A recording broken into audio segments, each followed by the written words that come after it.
My name is Natalie Klein and I'm the Dean of Macquarie Law School, and it's my great pleasure to be able to welcome you here this evening for an event that is sponsored by both the Centre for Agency Values and Ethics as well as the Centre for Legal Governance. Now, at the start of the proceedings, I would like to acknowledge the traditional owners of the land in which we meet, the Derek people, and pay my respect to elders past and present. It seems to me especially important that we should recognise the traditional owners of the land when we're here talking about people who have come from other lands this evening. I would venture to suggest that the vast majority of you who are here this evening either came from or you had families who came from other countries to Australia. Certainly when I was growing up, it seemed to me that the vast majority of my friends had one parent who had been in Australia for some time and one parent who had come from another country. I certainly fell into that category, my mother being several generations old from England, whereas my father, who was born during World War II, had spent the first 2 years of his life in a basement. At the time, my grandfather had been arrested and was being held in a labour camp in Hungary. So my grandmother escaped from Hungary. She travelled by land and by car through Hungary to Austria to Italy, by which time she'd learned my grandfather had been killed in a labour camp. She went by boat from Italy to Cuba, and when she was in Cuba, she arranged a marriage for herself in the United States with some relatives who already fled to the United States. On the basis of that arranged marriage, she was able to migrate to the United States, and from there she could send for my father, who she had left as a 3 or 4-year-old in Cuba at the time. They were in the States for a while before she decided to reunite with an ex-boyfriend from Hungary who had moved to Sydney. And so this is how my family ended up in Australia. And to me it seems that many of us have families who have gone through very difficult voyages to get here. We've done it in different ways, but we've all come here and all come here for a purpose. So it always seems to me that when I think about the fact that Australia is predominantly made up of people who have come from other places, it's remarkable to me that it should seem that we are so biased in so many ways against asylum seekers. And it seems in thinking about why those reasons are that none of them resonate particularly well when we think about perhaps our own personal family backgrounds. So if I'm confused about this or I question why this happens, I know at least that our guest speaker tonight is probably one of the best placed to answer some of these questions as to why it is that Australians think about asylum seekers the way that we do. Now, it's quite a privilege for us to be able to welcome Julian Burnside here this evening. I'm sure many of you are familiar with him from his various media appearances, his very strong public advocacy supports for a range of human rights. He has one of the greatest labels that I think any Australian could ever aspire to, which is that of a national living treasure. He has worked as a barrister and is joining us here from Victoria and specialises in commercial litigation. You will have seen that he has represented a number of different claimants with strong human rights cases, including as Senior Counsel for the Liberty Victoria in the Tampa litigation. And in addition to the many pro bono cases that he's done, he also has a very strong interest and is passionately involved in the arts. We were talking just before about the previous existence of the Macquarie Dictionary and where that is today, and questioning where it is today for the university. So he's the author of a book of essays on language and etymology. A collection of his essays and speeches about the justice system and human rights was published in 2007. The book From Nothing to Zero was published in 2003 by Lonely Planet, which included a book of letters written by asylum seekers held in Australia's detention camps. For many of us who don't directly meet asylum seekers in many ways, I think Julian Burnside has put a human face to that experience for many of us. So, without further ado, please join me in welcoming him this evening. Thank you.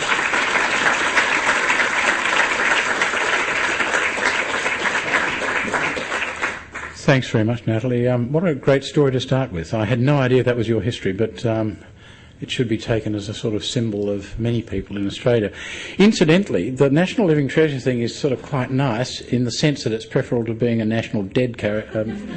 But I have to say, the list of 100 National Living Treasures includes Alan Jones and John Howard, so...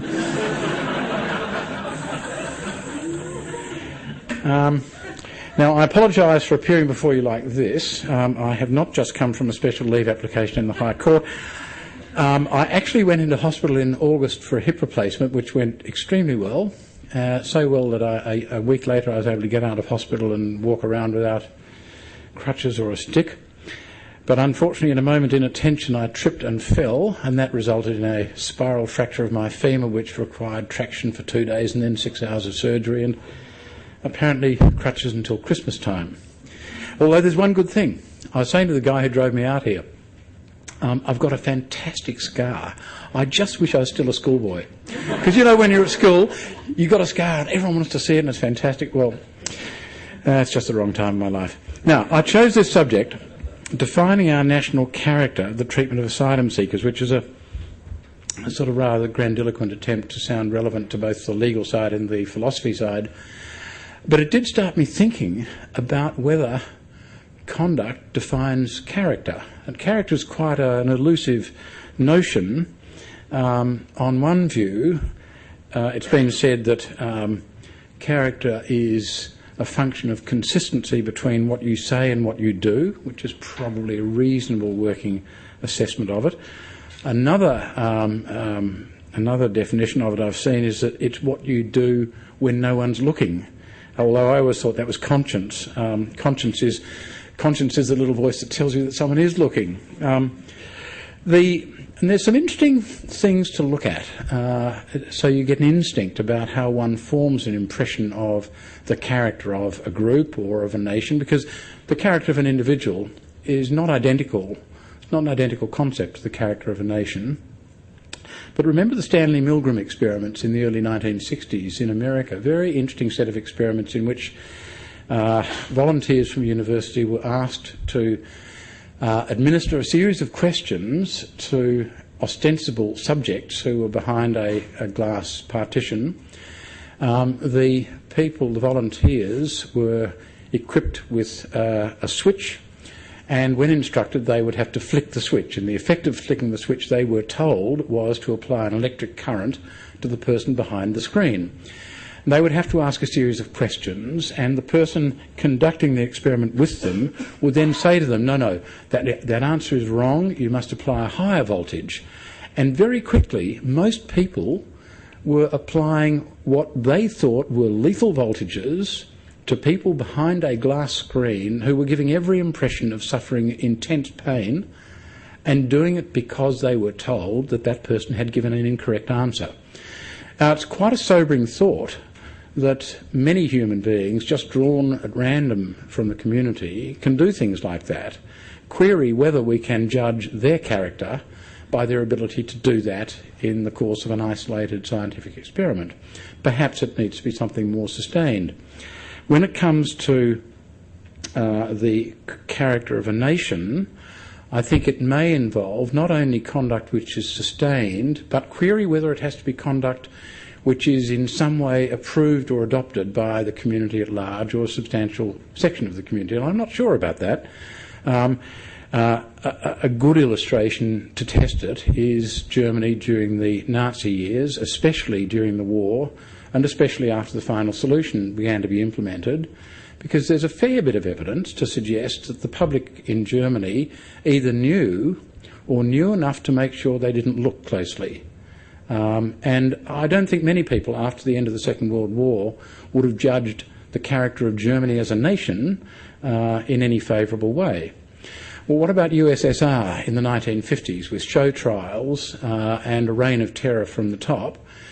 I'm not sure that we're quite as harsh in our judgment of the USSR during those times. Terrible things were done. The existence of the gulags was appalling. But it seems, and I'm open to correction on this, but it seems as though the public at large really didn't have any say in it and perhaps didn't know the extent of what was going on. If they did, and could thereby be regarded as complicit in it, then perhaps we would judge them pretty harshly. What about Japan? During Japan, I wonder how many people here have heard of Unit 731 in Harbin in northern China. Unit 731 is one of the dark secrets of the Second World War. It was a medical experimental laboratory set up in northern China in, I think, 1937. And from 1937 through to the end of the war, Japanese scientists and doctors performed medical experiments on individuals and on communities which, for their insensitivity and gruesomeness, I think rival pretty much anything that was done in Auschwitz. For example, villages were sprayed with anthrax spores in order to observe the way the contagion would spread in a human population. Individual human beings were dissected alive in order to watch the way poison was spread. In one of the worst excesses, pregnant women were dissected alive and unanaesthetised in order to see the way a poison introduced into her body would spread into the body of the fetus. Other experimental subjects were frozen alive and were then dissected in order to observe aspects of their anatomy. Now, that's bad enough. But in 1947, at the end of the war, while the Americans were hammering out the terms of the Universal Declaration of Human Rights, the Americans also did a deal with the scientists and doctors of Unit 731, giving them immunity from prosecution in exchange for the results of their experimental work. Now, that strikes me as reflecting very badly on the scientists who carried out the work and on the Americans who did the deal.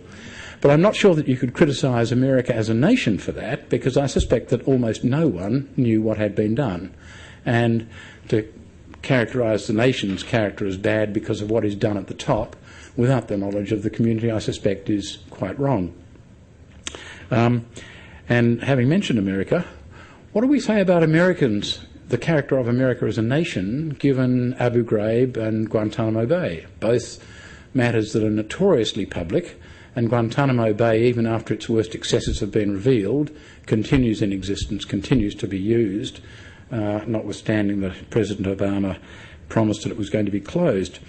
It strikes me as rather difficult to view the American public with any charity if they tolerate institutions like that. And I say that knowing that the American public probably had no power at all to close Guantanamo Bay. I mean, they elected a president who said he would. I suspect that they will re-elect him, knowing that he hasn't. And, of course, the local spin there is we need Guantanamo Bay, so we just have to put up with it. Any population which cops all of that, I suspect, is going to be judged more harshly than a population which protested against it. Now, what about Australia then? Because that's the real subject tonight. One point to make in advance is that the assessment of the character of a nation is not fixed and unchanging. It will shift over time. And of course it is always a function of the way other people assess you. I mean, that's one of the problems with character. It is, to a significant degree, a function of the subjective assessment of other people. If we were to take a poll from time to time overseas of what the Australian character was like, I think it would swing pretty widely. At the Evian conference in 1938, for example, a conference set up to deal with the sort of problems that Natalie's parents faced. What to do about the fact that Jews were pretty plainly being persecuted terribly in Germany, what to do with them. Well, the Evian conference was designed to sort that out. Australia's representative said that Australia did not have a racial problem and did not intend to import one, and we simply closed the door on them. You may recall that, this is a bit off the subject, but I get very excited when people smugglers. In May of 1939, a guy called Gustav Schröder captained a ship called the St. Louis. His purpose was to take 900 Jews from Germany and take them to a country that would protect them. He did it for money. He pulled all sorts of tricks in order to achieve his purposes.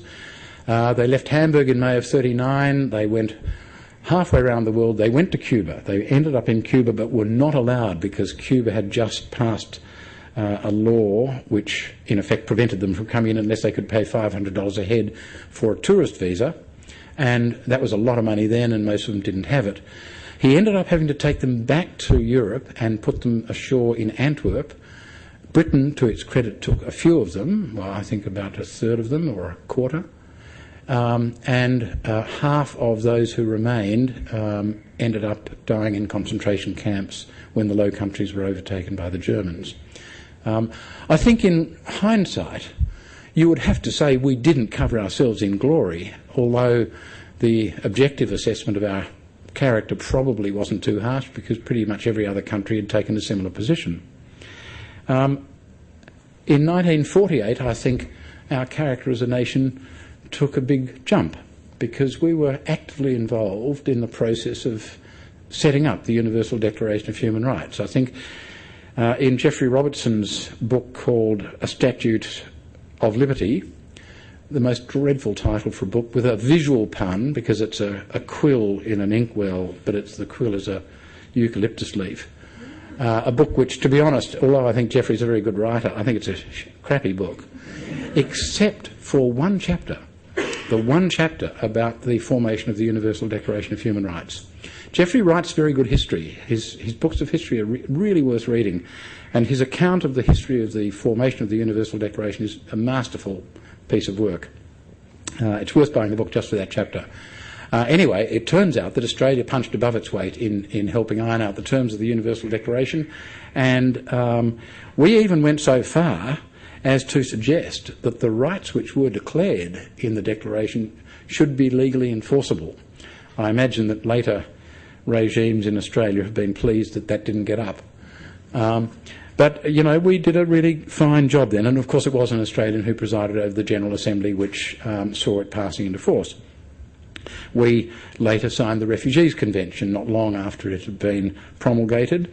After the war, we took a very large number of Greek and Italian migrants especially, but also Jews from Eastern Europe. I grew up in Melbourne, where we had a lot of Greeks and Italians coming in, many of them refugees and displaced persons, others just migrants. And it's quite interesting to reflect on that. I mean, I was a little kid, you know, going to school in short pants during the 1950s, and I remember people of my parents' generation muttering about these itais and wogs and dagos and all the various epithets they had for them. And DPs, that was the other. You never hear that these days, but they were called DPs as well. And it was interesting to reflect on the sort of things that they complained about.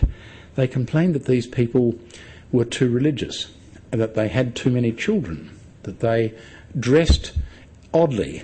The women would dress in black from head to foot. The women didn't learn to speak English properly. They didn't integrate into the community properly. They ate weird food. They had strange cultural practices which we didn't understand. I mean, I remember growing up in Melbourne when it was truly exotic to have coffee with froth on the top, when it was really pushing the boundaries to have spaghetti that hadn't come out of a tin, when it was unthinkable to eat squid, absolutely unthinkable. That was so repulsive that no right-thinking person would do it. That was for the refos. It's interesting to reflect on that because those comments are not a million miles away from what you hear being said now about the latest flock of asylum seekers who've come to Australia. Most of those criticisms and prejudices are the same, but I wonder how many people now would say, oh, gee, I wish we'd kept out those itais and Greeks. You know, our culture really has suffered by having them, hasn't it? You know, let's go back to Sunday roast, lamb and 3 veg. Let's forget about Italian bistros. Let's forget about Greek tavernas. Let's put all of that out of our mind. I mean, who would say that? I've only ever heard one person who said that. It was an op-ed piece in The Australian last year, I think, maybe the year before. And it was interesting. It was this guy complaining about the fact that we had diluted almost out of existence our Anglo-Saxon heritage of which we're all so proud. The writer turned out to be a person who had been a close advisor of Pauline Hanson, but ironically his name is John Pasquarelli. And I I thought that unless he'd changed it, there was a fair chance that his parents had come out around about the 1950s. Perhaps they'd been here longer, I don't know. But that's on any view, it's a minority view. And I rather hope that in 30 or 40 years from now, our children and their children will be looking around saying, gee, it's beautiful, we've got the Afghans here. Yeah, they're pretty good. And isn't it nice that we've got some Iraqis and some Iranians? And, and we already accept Vietnamese who came here in the 1970s. That's no problem at all. Because, actually, I shouldn't really say this, but there seems to be a thing, there's a real advantage if new waves of refugees set up restaurants. Food is a really good way to get into a community. And there, although we've had Afghans living at our place since 2001, I'm not mad on Afghan food, to be honest. I don't think there's a big future in that. Could be, but, everyone to their taste. But they're very charming people, so perhaps that'll do it. Now, after the Vietnam War, I think we handled refugees pretty well. In the last years of the 1970s, Australia brought into this country between 20 and 25,000 Indo-Chinese boat people each year. Now, they were processed in Malaysia under a regional processing arrangement, and the key to it was that resettlement was guaranteed swiftly after assessment as a refugee. America took part in it, we took part in it, New Zealand, I think, was part of it, Britain may have been part of it, and under that scheme, we got a lot of Indo-Chinese refugees. I don't know many people who would say that was a mistake. The fact is, it's worked really well to make Australia one of the great successful multicultural experiments. And I hope it's working for the Indo-Chinese. I'm sorry for singling them out. But one of the interesting things about that is that it worked then and didn't cause a fuss because both major parties made common cause. Malcolm Fraser, to his credit, managed to persuade Gough Whitlam against his initial instincts, managed to persuade him to let the Indo-Chinese boat people in without a fuss. And the result is that it worked extremely well. It didn't cause a turmoil, even though the community was much smaller then than it is now, even though the numbers were much greater then than they are now, it worked and no one kicked up a fuss. And then we had the Howard years, starting effectively with the Tampa episode in 2001. And there, I think, things took a turn for the worse. Back to the Evian days, except that it was not regarded popularly in other countries. At the time of Tampa, and for the next, up till the present actually, the majority of boat people coming to Australia were Hazaras from Afghanistan. And putting aside the question of scale, it's fairly accurate to say that Hazaras from Afghanistan are today's equivalent of Jews from Germany in the 1930s. Now, it is true that there has not been anything like the final solution implemented in Afghanistan, at least not yet. But for years, the Taliban have been hounding the Hazaras and have so far managed to reduce the Hazara population to something like 10% of its previous numbers. They've done that by driving them out of the country, mostly to Iran and Pakistan. They've done it by killing them, by using children, Hazara children, as walking minesweepers. They will take young children and have them walk, in line across a minefield so that they will detect the mines that have been planted. There is going to be a generation of young Afghans who are missing one or both legs. They have made it their business to drive out the Hazaras in every way they can. You may remember that in early 2001, I think it was in February or March of 2001, the great Buddhas at Bamiyan, which were erected in the 7th century, I think, were blown up by the Taliban. That was a direct and globally public assault on the Hazaras, because the Hazaras, thought to be descendants of Genghis Khan, when they came into the area which is now called Pakistan and settled it in about the 7th century, when they came there they were Buddhists, and they erected or carved these two immense Buddhas out of the cliff face. Centuries later they converted to Islam. To their misfortune, they converted to Shia Islam, whereas the Pashtun majority from whom the Taliban are drawn are Sunni Muslim. And so it's two strikes against them. They're physically distinctive because they're distinctly Asian-looking, whereas Pashtuns are not. And they're the wrong brand of Islam. And if you cast your mind back to the days when Roman Catholics and Protestants weren't getting on very happily, think 1605, gunpowder plot, the sort of foundational impulse of the American colony, you will understand that it's not a good thing to be in the wrong religious minority and to be distinctly, visibly different. So the Taliban are trying to drive them out, and a small group of Hazaras managed to get here by using people smugglers. As an illustration of the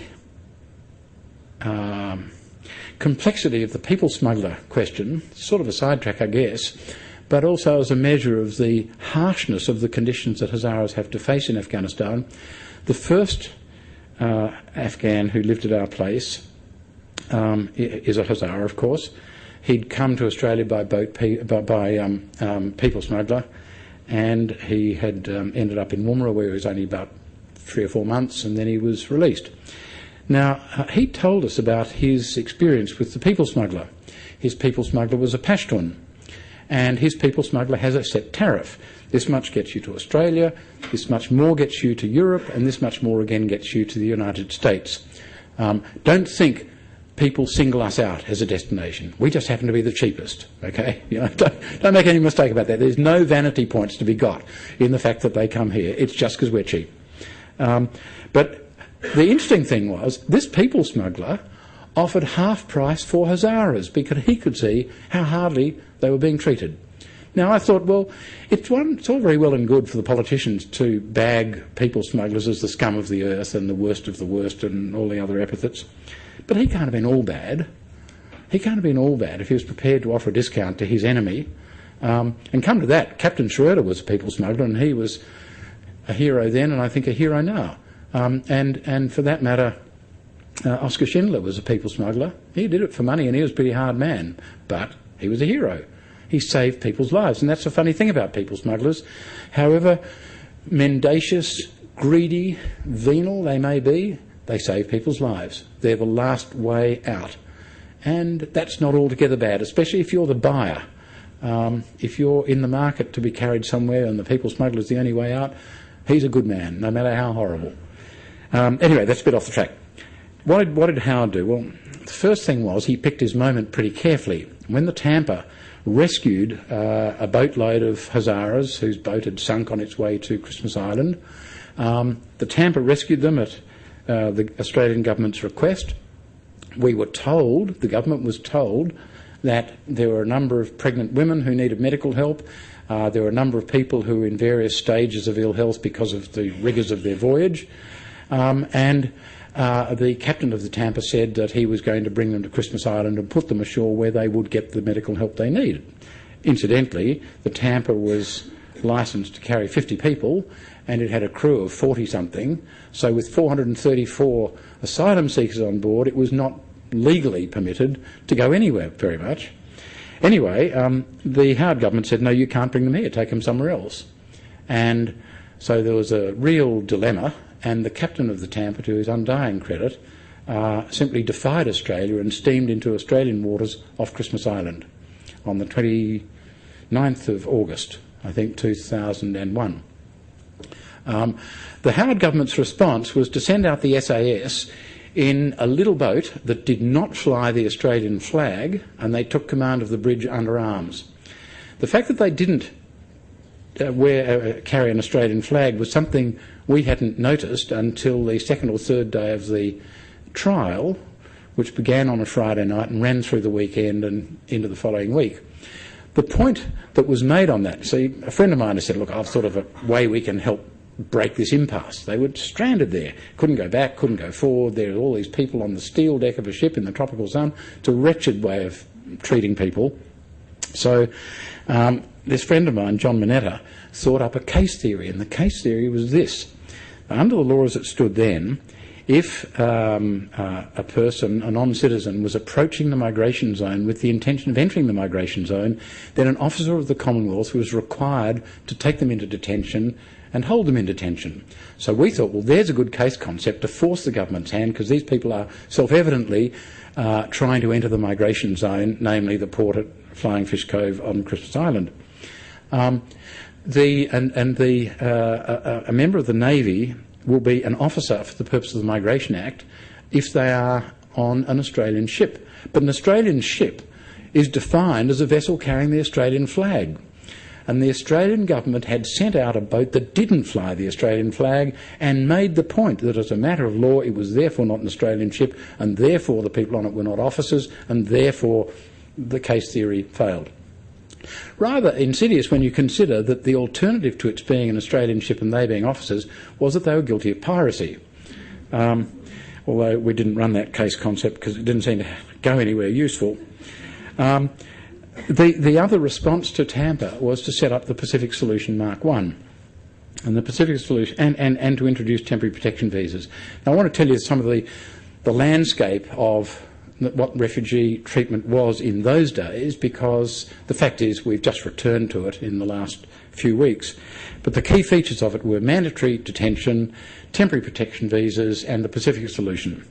Now, the Pacific Solution meant ship them off to Manus Island, part of Papua New Guinea, or to Nauru, and simply hold them there. Process their claim for asylum in circumstances where there is no guarantee of fairness, no scope for a merits review by any independent body, and no real scope for judicial oversight. Because A, there are no lawyers on Nauru, and B, the Supreme Court of Nauru consists of one person, the Chief Justice, who, although he lived in Melbourne, refused to have sittings in Melbourne, and the government of Nauru refused to give visas to lawyers who didn't act for the Australian government. So that was a real problem. And I found that out in the most practical possible way. I had tried to get a visa several times to go to Nauru. I was refused. I set up a case in the Victorian Supreme Court challenging aspects of the Pacific Solution, and I then managed to find someone in Nauru who was able to lodge a habeas corpus application in the Supreme Court. That was due to be heard on, let me think, it was an auspicious date. It was due to be heard on Anzac Day of 2003, I think, 2003 or 4. And that Anzac Day was a Tuesday, I think, and I applied for a visa so that I could go to court on the Anzac Day and argue this habeas corpus application. Nothing happened. I asked again, nothing happened. I asked again and nothing happened. And time was running out, so I got pretty upset, and I rang the Victorian barrister who was my opposite number in the Victorian Supreme Court litigation. And I said, listen, I'm going over the road and speak to the judge handling our case to tell him that I have tried to get this visa in order to get to Nauru to argue a point which was a point that mattered legally within the context of the Victorian Supreme Court proceedings. Curiously, having had that conversation with him, 20 minutes later, a visa came through my fax machine from the Nauruan embassy, which I thought was deeply coincidental. Anyway, I then rang Air Nauru. Now, here's an interesting story about how things were going on. I rang Air Nauru and I introduced myself and I said, I want a ticket for the Sunday evening flight in order to get to Nauru for a hearing in the Supreme Court on Tuesday. And they said, oh, no, you couldn't possibly have a ticket. I said, why not? They said, because you need a visa. And I said, I have a visa. They said, you couldn't possibly. That was pretty telling, I thought. And I said, well, look, I'll send it through to you. So I sent it through to them, and they then issued me a ticket, which was like $3,500. And I went out to the airport on the Sunday evening with all my bags and this and that, met up with the solicitors and the barristers from Melbourne who were going across there to represent the relevant officials of Nauru, all paid for by the Australian government, of course, but they were officially there being on Nauruan business. They were all waved through check-in and onto the plane, but the person at the check-in counter at Air Nauru refused to let me on, even though I had a visa, saying that he'd been given orders not to let me on the plane. So the plane went off without me, the case went ahead without me. I had suspected that it wasn't going to work well anyway, but it was all backed up by the fact that there's an automatic appeal to the High Court of Australia from the Supreme Court of Nauru. So I figured they couldn't keep me out of Canberra.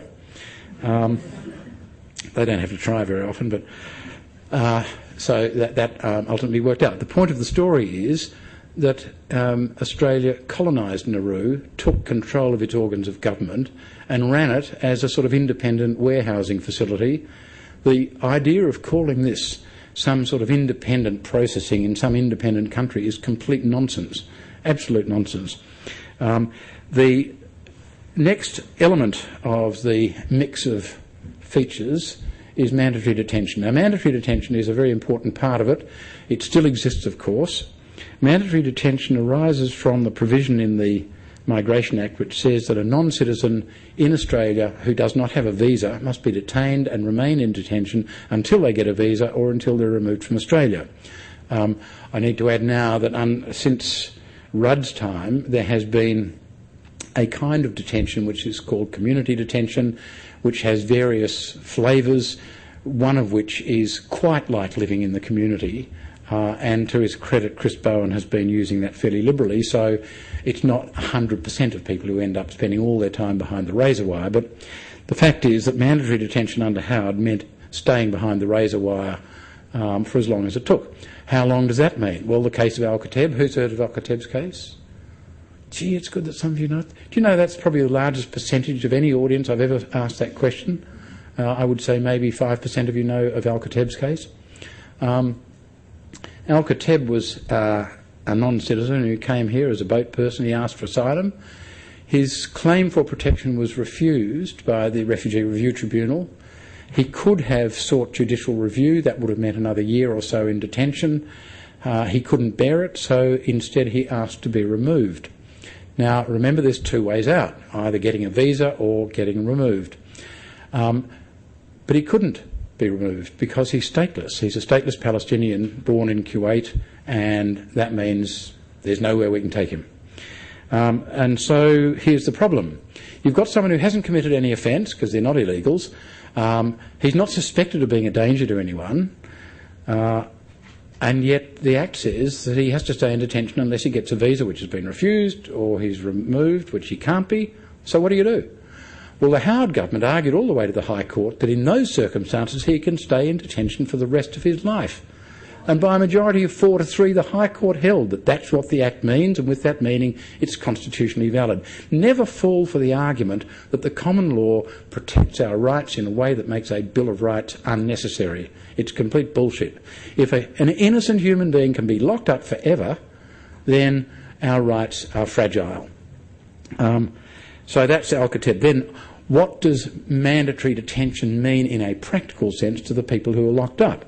Well, we know from the research of the Foundation for the Survivors of Torture and Trauma that after 12 months in indefinite detention, most people experience at least one serious psychiatric disturbance, and the extent of it depends on the resilience of the individual, the circumstance in which they're being kept, and so on. And of course, as time goes on, the harm gets worse. A few illustrations. I did a personal injuries case a couple of years ago in Adelaide for a bloke called Hamid who'd come from Iraq. And Hamid was recognised. I get all these facts from the notes kept by the ACM and then GSL guards, okay? He's recognised within 2 weeks as being a victim of torture in Iraq. Specifically, he was terrified of being confined in a small space because one of the forms of torture he'd experienced was being put into a small room with water on the floor and being randomly electrocuted.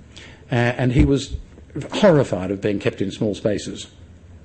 After a couple of years in detention, he became increasingly erratic and depressed and started self-harming, typically by cutting himself.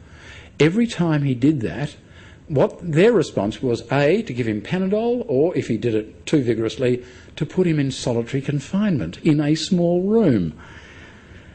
And not surprisingly, he would then self-harm again when he got out because it's actually feeding into the terrors that haunt his every waking moment. He was in detention for 5 years. Even other detainees were saying to the guards, look, this guy is crazy, he really needs psychiatric help. But the way the system was run, with only, I think, one visit from a psychiatrist every 6 weeks. Anyone who needed psychiatric help would have to wait, on average, 6 months before they would see a psychiatrist, and then they wait another 6 months to see the psychiatrist again. So he remained undiagnosed and effectively untreated, except for Panadol and solitary confinement.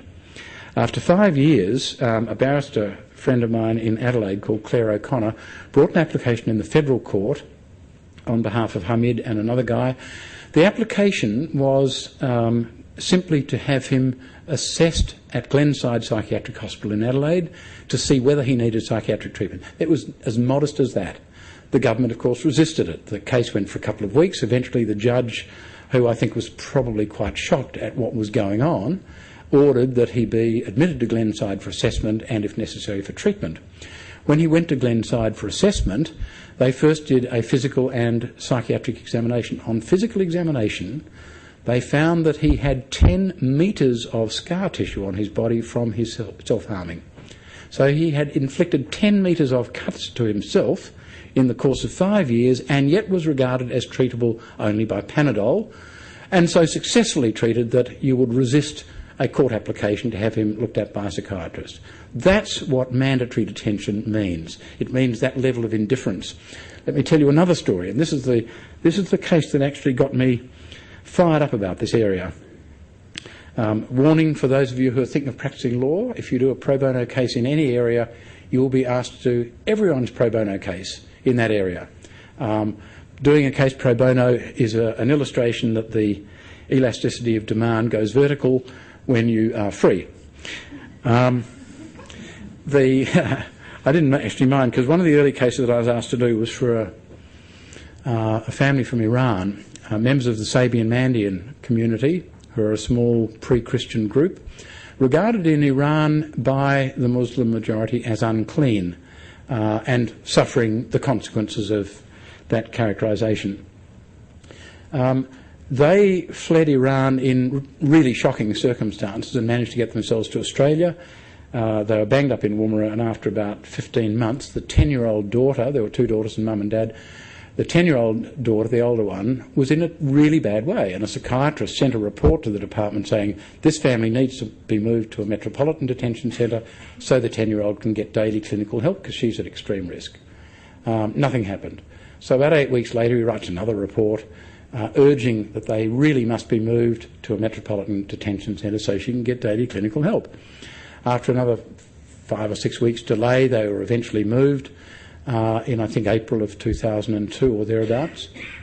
And although the reason for moving them was that the 10-year-old girl needed daily clinical help, for the first 2.5 weeks of their stay in Maribyrnong, no one came to see her. Not a nurse, not a clinician, not a social worker, not a psychiatrist, no one. It was almost as if they hadn't arrived. And on a Sunday night in May of 2002, while mum and dad and little sister were off in the mess hall having their dinner, this little girl, alone in their room in Maribyrnong Detention Centre, took a bedsheet and hanged herself. Now, because she didn't know how to tie the knot properly, she was still strangling when the family came back. They took her down. She and her mum were taken to the general hospital nearby, and with 2 guards, so they were still officially in immigration detention. And Con Karapanagiotidis from the Asylum Seekers Resource Centre, who'd been looking after their visa application, heard about it, went to the hospital about 9:30 that night, said good day to the guards who know him well because he's a regular visitor, and said, I just want to speak to the mother and see if there's anything I can do to help. And the guards said, you're not allowed to see them because lawyers' visiting hours are 9 to 5, and they turned him away. Now, he then rang me at home and told me, I remember the story pretty well because he rang me straight away and told me about it, and I was dumbfounded to think that we could behave like that, that people could be treated like that, that we could so mistreat a child that she would try and kill herself and so ignore the basic calls of human decency as to turn away someone who is offering simple help. It still astounds me that that thing could happen. That's what mandatory detention does to children. And then another odd case, a guy from Afghanistan, a Hazara. You may remember that at Easter of 2002, there was a big protest outside the Woomera Detention Centre. Lots of Australians turned up and got a bit boisterous, and some people managed to prise open some of the bars of the detention centre, and a number of asylum seekers inside came out through the opening into the waiting arms of a phalanx of federal police. Most of them were then returned immediately to detention, but a few made a run for it and got away and were later picked up. Now, one of them, who'd been returned within the compound, along with various others, they were all charged later with escaping from immigration detention. And I guess it must be 3 or 4 years ago, I was asked to go over to Adelaide and do a group of these cases. And the defence was an interesting one, because what we'd done, we checked the government gazette by which the Woomera Detention Centre had been proclaimed. And it turns out that the Woomera Detention Centre is enormous. And in the centre of it is this little compound, which we've all seen in the press. But when they stepped out through the bars, they were still about 1 kilometre inside the Woomera Immigration Detention Centre as gazetted. So I thought, well, yeah, how can you be escaping from it if you're still inside? And so we had this quite good defence, I thought. But it had taken a long time for this all to get on. And by this stage, my bloke has been in detention for about 5 years. And so I went down to the cells on the day and had a chat to him, see if I could explain to him the sort of questions I was going to ask him and why I was asking those questions. And after a few minutes, it became apparent to me that there was some problem. We just were not communicating. So I said, you know, are you following what's going on? He said, I think so. And I said, what detention centre are you in now? And he said, Woomera. Well, of course, he'd been in Baxter for the last 3 years. And I said, do you remember my name? And he told me my name.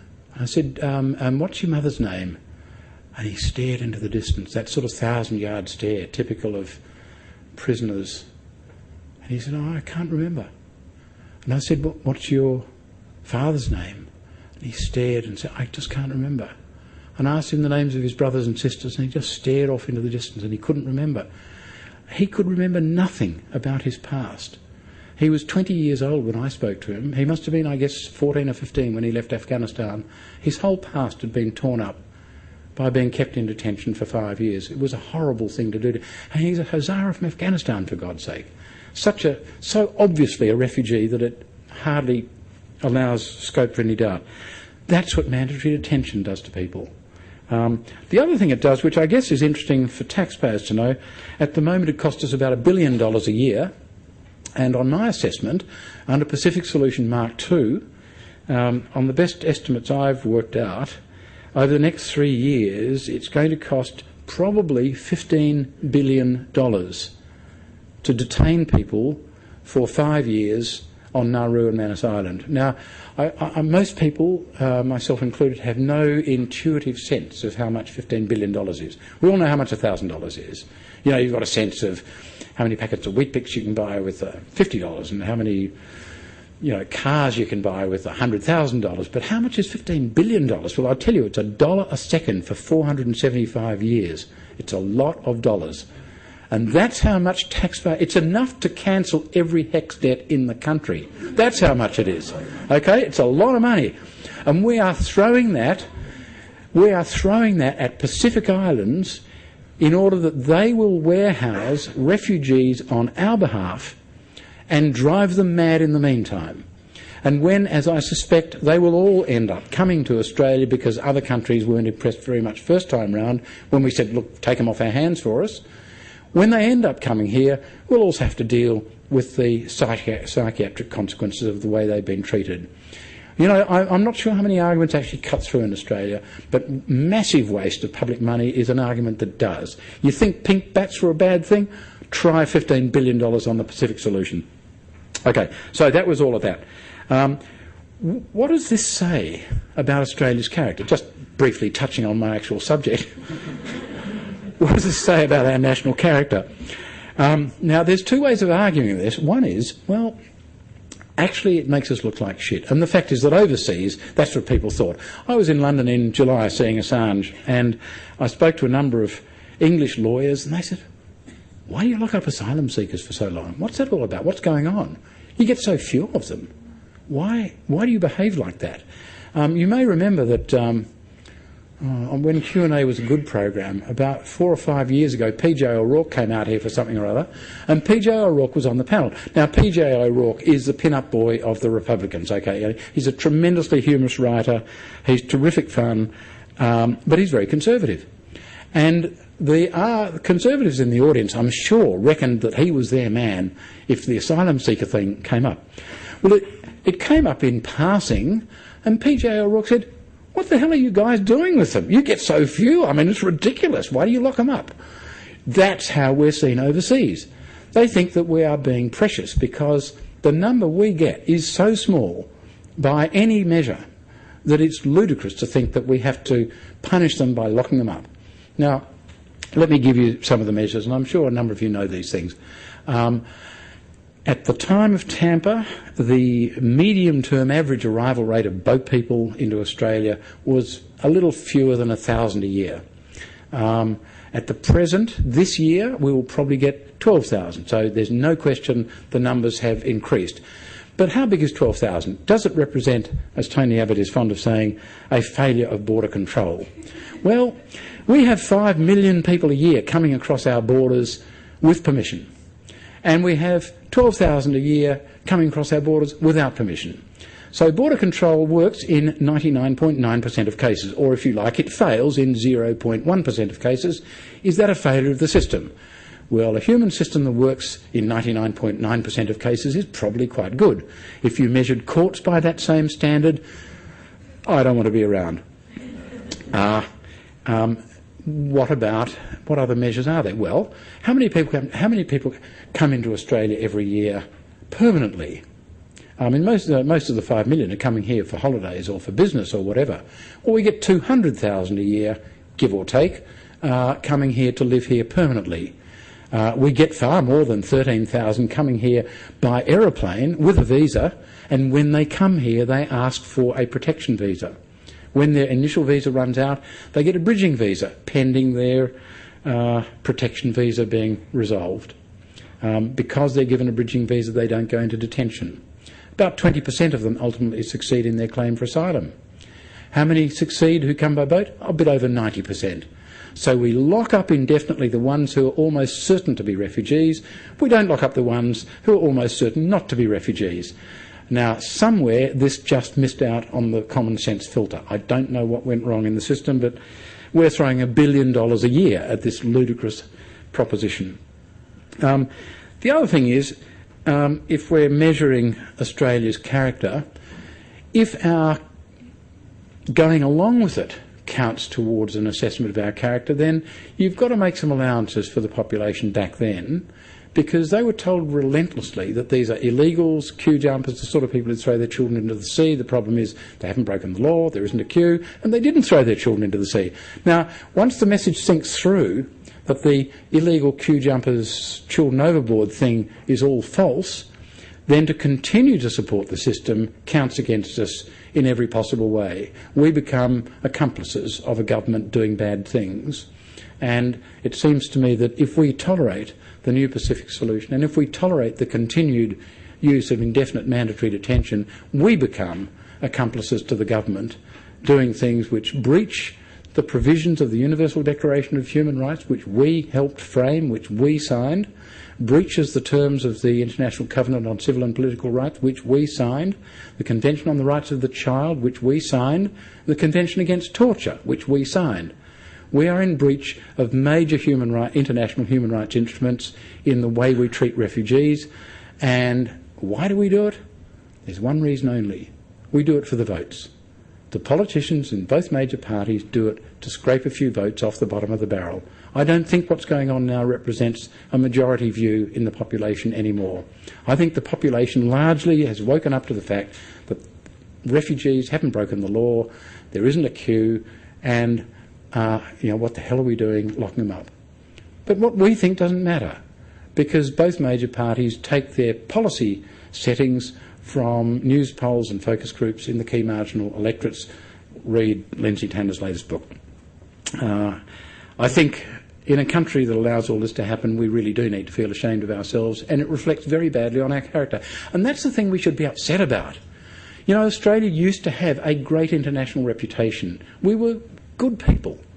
We were generous people, hospitable, friendly, all of that. And now we're regarded as hard-nosed bastards who treat people hard who are in difficult circumstances. Now, here's one thing. I want to finish on this because I want to leave time for questions. Sorry, I sort of go off the track a little bit, and I'm about to start my actual speech, but let's not worry about it. I want you to imagine that you are a Hazara who's fled Afghanistan. Okay, now you've really got to cast yourself in. You've got to stand in their shoes. Okay, you are a Hazara from Afghanistan. You know some of your family have moved across to Quetta in Pakistan, but you know that they have to stay indoors all day because if they go in the street, they're at risk of being picked off by a Taliban sniper. You've seen the kids being used as minesweepers. You've seen the Taliban take people out of buses and select the Hazaras and behead them and leave them by the roadside. You've heard of the kid who was sent back from Nauru, and who instead of, this is in the first time round, and who instead of escaping across into Pakistan, went back to his village. And back in his village, the Taliban hunted him down, and in front of the rest of the village, dragged him into the town, into the village square, threw him down the well, and dropped a hand grenade after him. You've heard of all these things. You've seen the way your children have been treated at school, and you decide to make a run for it.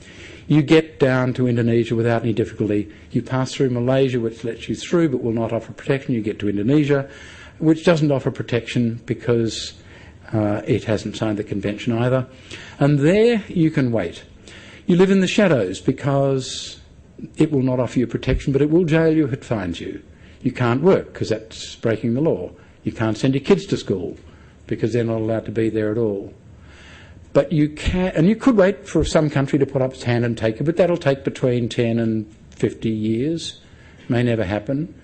Or you can take a chance. You can risk your life hopping on a boat and try to get to safety in Australia. What will you do? What will you do?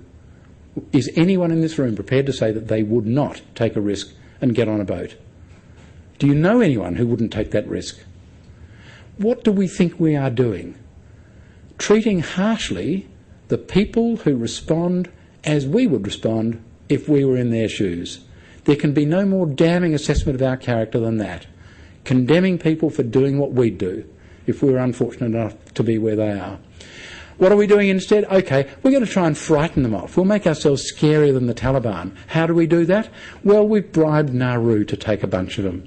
Nauru has said it will cop a 15% increase in its population, 1,500 people, for an island of just short of 10,000.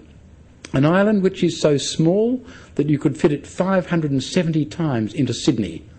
It's a small place. We're going to throw billions of dollars at them so that they will cop an increase in their population of 15% for at least the next 5 years, because we want to make sure that the people who come here don't get any advantage. And who knows what after that. So how does that look? Well, it's only 1,500 people, but hang on, 15% increase in the population, that's like Australia increasing its population by taking 3 million refugees, all of a rush. I wonder how many people think that's a good idea. What mentality is it that drives Australians to think that we can let Nauru and Manus Island warehouse a bunch of people for us, take a huge increase in their population even though they haven't got enough food and water for their own people, and do this to people who are reacting the way we would react if we were in their shoes? It is disgraceful.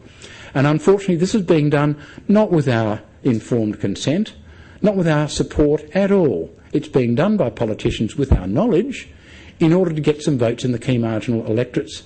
And if we don't protest against it, we are their accomplices in something which I think reflects appallingly on our character as a country. And that's enough for now. Thank you very much.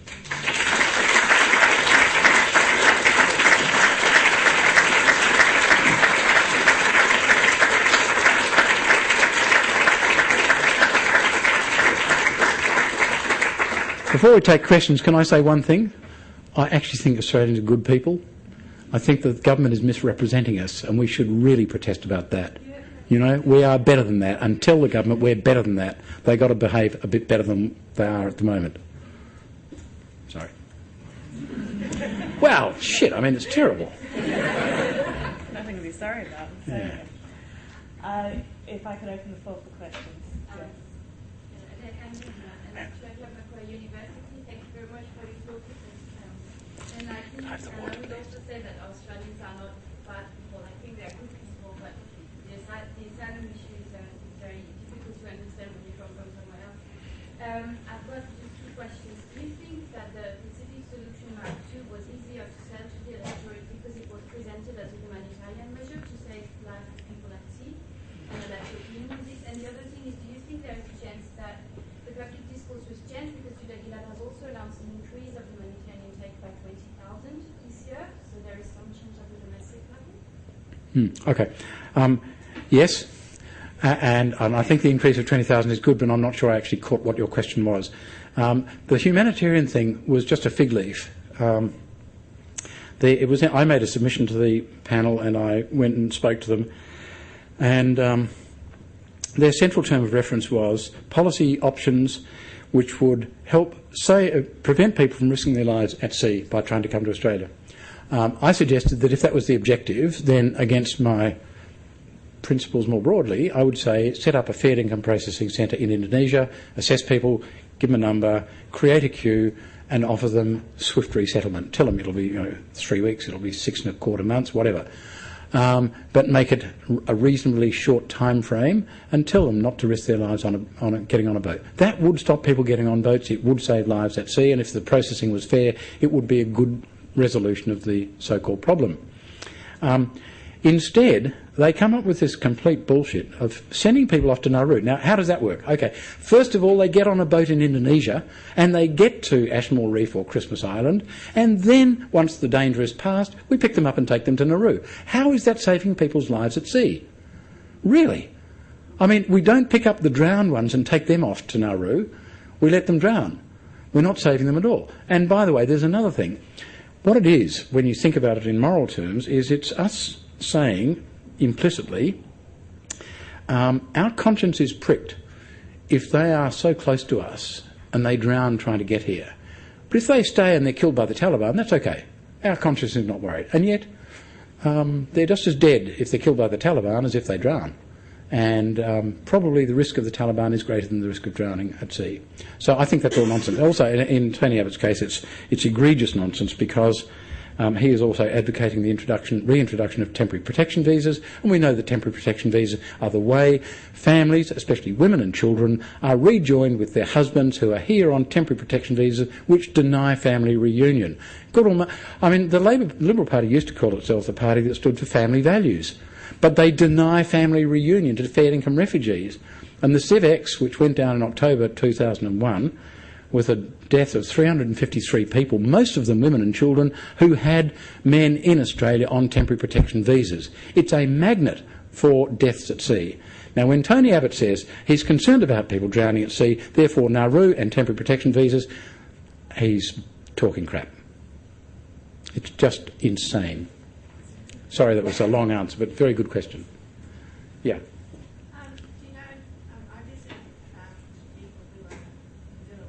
Can I invite you all to speak up a bit? I'm a bit deaf, and I think it's it's because of a lot of drinking at university. And whenever I get to a university, I get parasympathetic deafness. I just want to ask you... Not that loud. I'm visiting people who are affected by the ASIO flagging. Oh, yeah. Judgment coming down Friday. Is there any hope for them? I was not part of the case. I don't know how the argument went. I would not be surprised if the High Court finds another way through the problem other than resolving the central ASIO element. But if it does that, well, then there's other cases ready to go that will test it. I should have actually talked about the ASIO thing because that's awful, but I see from the nods that some people know about it already, so we'll leave it there. I have no idea. To answer your question, I have no idea which way it's going to go, and I don't know if it will solve the ASIO element of the problem. The problem is, you see, that the individual who went up on that had been questioned by ASIO, and some aspects of their concerns had apparently been put to them, and so it's a sort of audi alteram partem kind of question, which I don't think is a central question, but that's the way it was run. So, yeah.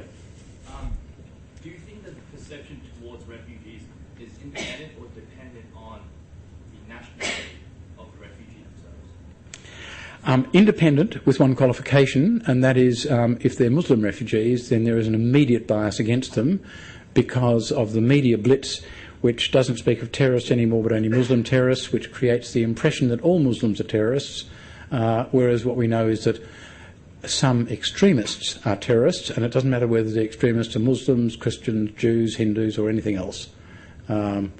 Extremist non-believers worry me just as much as extremist Muslims. But yeah, there is undoubtedly that bias in the population. And by the way, just to put one thing aside, I do not believe most Australians are racist. I think a small group are, but mostly not. But many of us are xenophobic. We're very anxious about outsiders, and that's a real problem for boat people. Because the government makes us treat them as outsiders. We don't have to, as Malcolm Fraser showed. Yeah.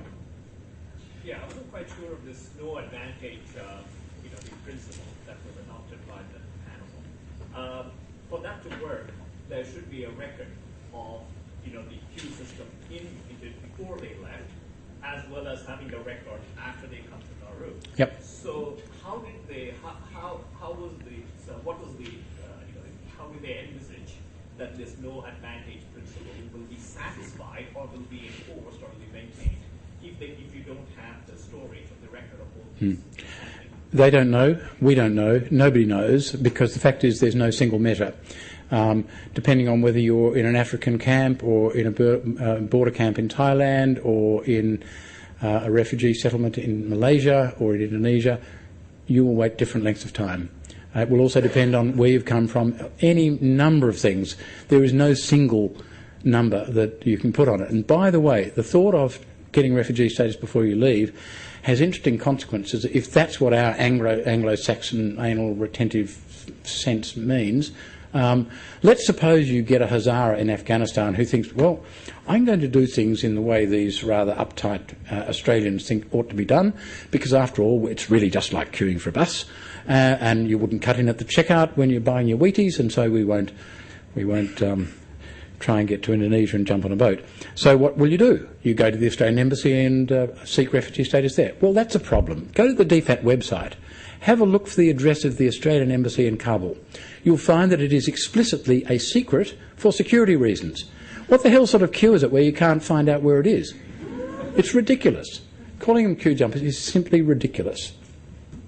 And by the way, it's also ridiculous, I think, to suppose that when a person is running for their life, they will give effect to our sense of good manners. Generally speaking, a will to survive will trump good manners if you're desperate.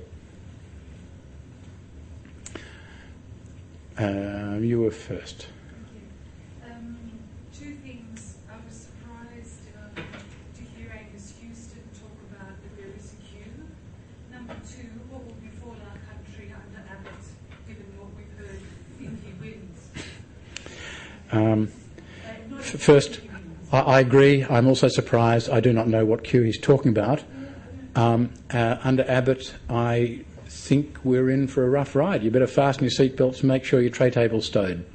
It's going to be difficult, especially because no one can know what he thinks, because he has a very fleeting connection with the truth. I mean, really, the Lee Sales interview with him was very, very revealing, I think. Yeah. And by the way, the other thing is, it worries me that a person who wears his Christianity on his sleeve manages to overlook entirely the central tenet of Christianity, which is welcome the stranger. And I was very pleased to see the heads of most of the major Christian churches put out a joint statement a few weeks ago making that very point. Now, that's a sign of hope, because I was very keen to see the churches respond that way first time round, but they didn't. And now at least they're saying it clearly, and I think it ought to be said more loudly, because You know, there's enough politicians in Canberra who make a virtue of being quite religious, and yet who are doing things which their own religion disparages. And, you know, if they can't be true to their deepest faith, well then, why should we trust them as our representatives? Vote them out. Yep. Excuse me, sir. In your point of view... Can you speak up? In your point of view, sir, what do you think the future of refugees in Australia, and how Australia is going to deal with refugees issues in international relations, and especially with the government, as they are like global, Okay, I think the question is, what's the future for refugees in Australia, and how is Australia going to deal with refugees in the future? The refugees who get here and are accepted as refugees into the community actually get treated quite well. The system treats them fairly well, in my opinion. There may be room for improvement, but by and large it's not bad. The way they're treated before they're accepted as refugees, I think, is dreadful. I don't advocate open borders, not for a second, but I think that if a person arrives here uninvited by a small boat, then we should detain them initially for preliminary health and security checks, and I'd limit that at 1 month, and after that release them into the community with the right to work, right to Centrelink benefits, Medicare and so on, and on conditions that are calculated to make sure they remain available for the rest of the process. And if at the end of the process they fail, then they should be removed and returned to where they came from. No problem with that. That approach has a couple of advantages. One is that it would save probably something in the order of $800 million a year on the present system. Forget about Pacific Solution.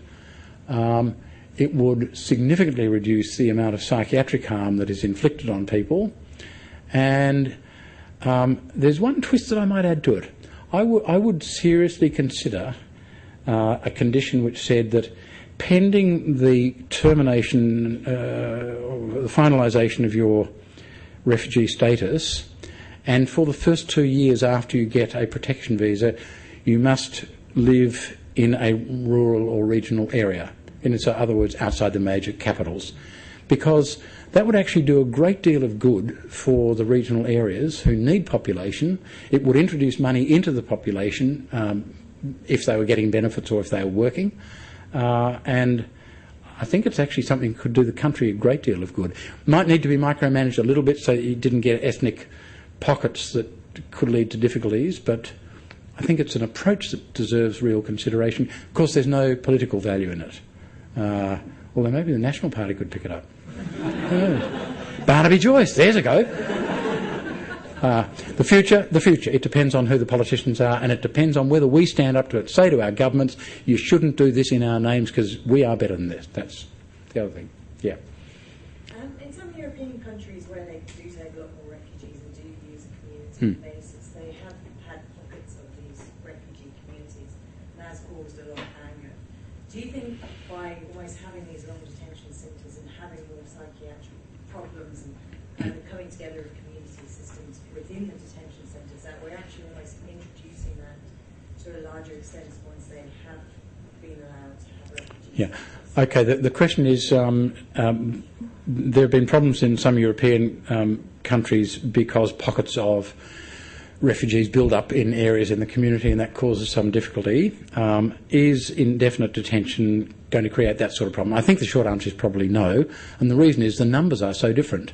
You know, in Paris and in London in recent times, there's been notoriously a degree of hostility towards Muslims because of the fact that they collect in particular areas and so on. But I did some demographic research into that, and both Paris and London, the research was this: have a look at what you can call the original population and see what percentage of it is sort of recent non-original population. So in London you'd be looking at Anglos, broadly speaking, and Scots, I guess, and the Irishmen, but then have a look how many there are who are outside that. And the number is about 17% of recent arrivals of non-UK origin. In Paris the percentage was similar, so it might have been 20%. In Australia, in the capitals in Australia, it's like about 2%. Now, with the number of boat people we get here each year, it's going to be a hell of a long time before you get to anything like 20% or more. And frankly, it takes so long that they are becoming integrated by each generation. We absorb their cultural practices, they absorb our cultural practices, and it all moves on quite nicely. Now, I thought you'd asked a question before, but I'm not sure. Had you asked a question before? Oh, no, okay. Can you give us your response to the Go Back to Where You Came From TV series? Given the time, I can give you a brief response. There's actually, I wrote a really quite good piece under a fog of anaesthesia, which is on my website. I can't remember whether there's a link directly to it on the first page, but it's, if you go to my website and then add stand-off.htm, it'll come up. And I analysed the positions of the two camps. I thought it was better than first time round. I thought it was very revealing. But as Catherine Devaney said, who's a friend of ours, it's 3 weeks of footage edited to 3 hours. So it's pretty brutal. And they do it to exaggerate positions, I think. The difficulty I saw, and you'll see this if you read the standoff piece that I wrote, is that both camps start with a few basic assertions which are pretty hard, need to be understood. The Reith group start off saying, well, we can't take everyone, and some people just, have shitty lives. Well, that's their bad luck. And something or other else, I can't remember. Well, of course, no one's expecting us to take everyone. There's never been the slightest possibility that we would have to take everyone. The real question is, what do we do with the ones who actually get here? Which is a very different question.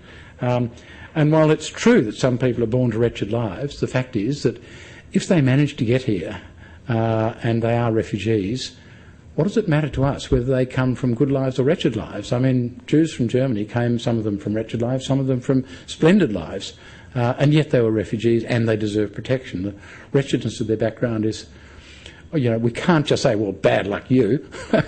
Then on the other hand, you see, the Catherine Devaney team were saying things like, well, how can you see this and not respond? And people who see this and don't feel suddenly compassionate and let them all in are nasty people. Well, I don't think either of those propositions is quite right. Of course, you must react empathetically if you see people living in very awful distress. But the question is, how does that empathy show itself? We can't help everyone. So really the question is, when people do get here, the ethics of proximity add something to your empathy and maybe give it a degree of moral persuasion. To say that people who don't open the gates just because people are in misery doesn't make them nasty people. Of course, if those same wretched people turn up on a doorstep and you slam the door in their face, that probably means you're a nasty person. But it doesn't mean you're a nasty person just because you have views about migration levels or refugee levels. But I think the clincher to it is something like a blend between the simplicity associated with us letting them in and dealing with them decently. It isn't hard demographically, it isn't hard economically, it's just, on the numbers we get even now, it's just simple. And couple that with the ethics of proximity, and you have a genuine obligation to treat people decently who are actually here. I would say that the child who stands at your doorstep begging for help has a greater claim on your care than an equally distressed child on the other side of the world with an identical problem. That's the ethics of proximity. Now, when people wash up on our shores, you have to think about that. That's a really crummy answer, but I thought it was a good program. And it's worth watching it and seeing why the two sides really pass like ships in the night. Yeah. One more question, or two, because there's one here and one there. Okay, that's it. Yeah, okay. Awesome. So you alluded to our lack of sort of bill and charter of rights being unacceptable Yep. at the moment. So in your opinion, would the introduction of a bill or charter of rights fundamentally change the situation for refugees? And secondly, is the introduction of a bill or charter of rights likely, I suppose, in the foreseeable? We're talking about a statutory bill, I assume, because a constitutional bill is absolutely not likely in my lifetime. Would it help? It would help a bit. It would introduce, I mean, there is undoubtedly aspects of mandatory detention which would infringe any sensible contemporary Bill of Rights. It would introduce a political cost if the politicians decided that they would sidestep the Bill of Rights in order to maintain that system, and so it's likely that it would help. How likely is it? I don't think it's very likely at the moment. The Labor Party has it as part of their policy platform, apparently, to have a Bill of Rights in Australia. They have floated the idea 3 times that I can recall, and each time they've ducked the issue. The Liberal Party deny the idea of a Bill of Rights. They do not want one. They do not have it in their party platform, so they're not going to introduce it. So how long will it take to get a Greens government? There's the answer to your first question. Yeah. Yeah, up the back. What role do you think universities can play in advocating and assisting asylum seekers? We've got like-minded people with an immense range of very useful talents, and we've got great infrastructure. Can universities play a role, and do you know of any that have already taken a step? The university as an institution probably can't. The students and staff certainly can, and in my view should, if they feel inclined. The fact that you're at university probably means you have the luxury of resources of time and material that make it a little easier to help in ways that a lot of people don't have. So yeah, I mean, go for it. I'm cutting the answer short because there was one other question here, and in the blue shirt. No? Okay. I have 2 and I'll try to keep them really short. Okay. Can you speak up so I don't have to repeat them? Yes. Yeah. Do you know of any changes that are going to be made to community detention, putting limits on it? And the reason I'm asking is that I know... Short answer is I don't know. Sorry. I mean, I think it's a good question, but I just don't know the answer. I'm not going to try and bullshit around it. I don't know the answer. Correct. Okay. And the second question was, considering that the main thing that the media is putting out is, we want to stop the boats coming, and that's their, thing that they're putting out. Has the Nauru solution done anything in terms of lessening the number of boats, or do you think it will do? Has the Nauru solution lessened the number of boats? The answer is no. Will it? In my view, no. And in fact, the total capacity of the Pacific solution as it's been reincarnated is about 3,000, give or take a bit, because PNG isn't being quite as generous as Nauru in percentage terms. 3,000 people have come here since the new policy was introduced. So that means that those places will fill up, and after that it'll be back to business in the ordinary way. And then we're just going to have to bite the bullet that our government will want to try and treat them so unpleasantly that facing the Taliban will seem more attractive than facing Australia. There's something to be proud of. There's something to take home and warm your heart by, That's fantastic. Little Taliban Australia. Okay, that's it, I think. Thank you.